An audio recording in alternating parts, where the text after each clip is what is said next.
ข้าวต้มนี่ยายขายทุกวันใช่ไหมขายทุกวันแต่วันจันทร์ยายจะหยุดอ๋อวันจันทร์จะหยุด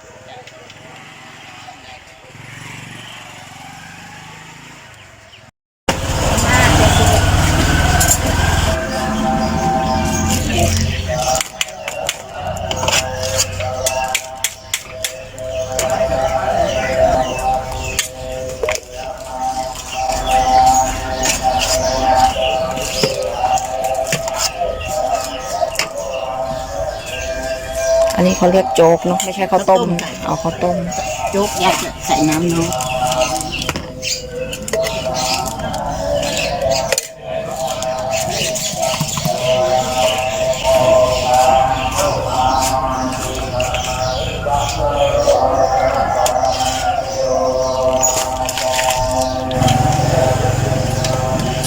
จับจุ